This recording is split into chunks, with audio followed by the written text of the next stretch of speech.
Whenever someone says a GPS dog fence failed, I always want to ask the same question. Did the system fail or did something else happen? Because after testing GPS dog collars with Zion for a long time, the same situations keep coming up where people assume the technology doesn't work. But most of the time, what's actually happening is something pretty fixable. So today I want to walk through the real reasons GPS dog fences sometimes fail and how systems like the Halo Collar 5 are designed to deal with those situations.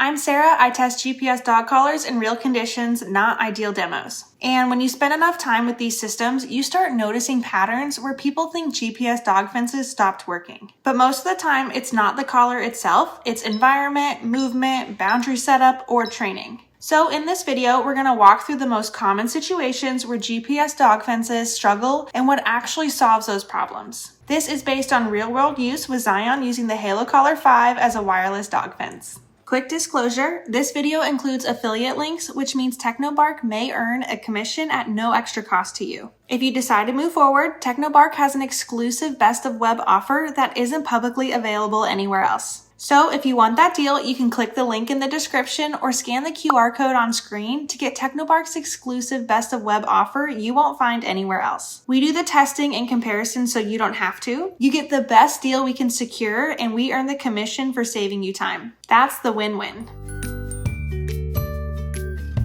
One of the biggest reasons people think GPS dog fences fail is the environment. GPS relies on satellites, so things like trees, buildings, and terrain can influence how signals behave. This is exactly why newer collars like the Halo Collar 5 uses always-on dual-frequency GPS. That means it's receiving signals from both the L1 and L5 GPS bands instead of relying on just one. In real-world terms, that helps the system stay more accurate in places where GPS usually gets messy, like neighborhoods, tree lines, or mixed signal areas. But even with improved GPS, boundary placement still matters. So giving your boundary a little space away from trees or structures usually improves consistency a lot.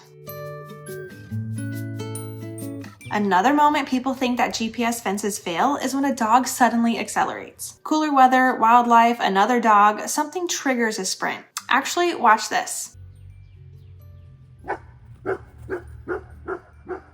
See that quick turn? That's one of those moments where people sometimes assume the system failed, but the collar isn't just tracking location, it's responding to movement. And when dogs go from walking to full speed instantly, that's where GPS update timing becomes really important. With the Halo Collar 5 using always-on dual-frequency GPS and checking location up to 20 times per second, it can issue a warning before a dog crosses the boundary. And that faster feedback is what helps prevent dogs from pushing past the edge.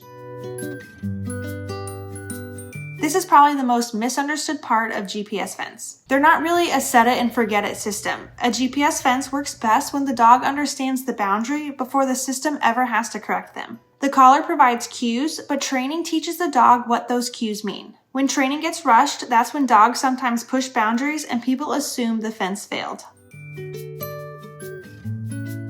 Another thing I see pretty often is boundary placement. People sometimes draw the boundary exactly where they want the dog to stop. But GPS systems work better when the boundary gives the collar a little room to respond. If the line sits right at the edge of a road or sidewalk, the system doesn't have much reaction space. Setting the boundary slightly inside the property gives the collar time to issue warnings before the dog reaches the edge.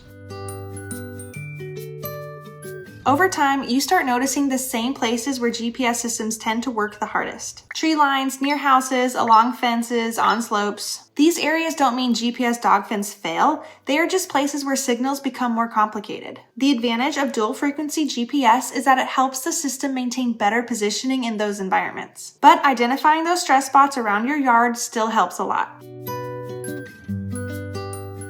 This really isn't about specs, it's about trust. When the system responds consistently, you stop second-guessing it. And that matters most when your dog suddenly decides to run after something. Over time, consistent feedback is what builds confidence using a GPS dog fence.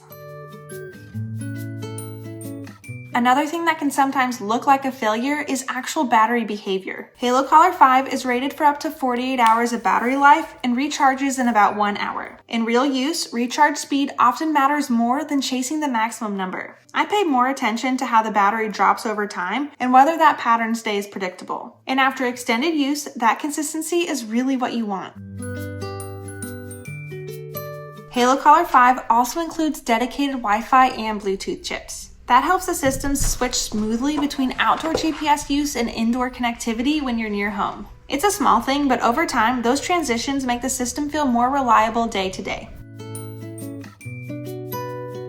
One new detail people have noticed recently is the Realtree Camo case. It's mostly cosmetic, but it's a nice option if you prefer a more outdoor style instead of the standard case. And since Zion spends a lot of time outside with me, the camo actually blends in pretty well with the environment. So when people ask if GPS dog fences fail, the honest answer is sometimes they can. But most of the time, what looks like a failure is actually something you can fix. Environment, boundary placement, training, or simple system awareness. When those pieces are working together, systems like the Halo Collar 5 can give dogs freedom while still keeping them safely contained. So if you want the Technobark exclusive Best of Web offer for the Halo Collar 5 as a wireless dog fence, the link is in the description, or you can scan the QR code. No extra cost to you, it supports the testing and saves you time making this decision. And Nicole will cover the emotional side of long-term use separately.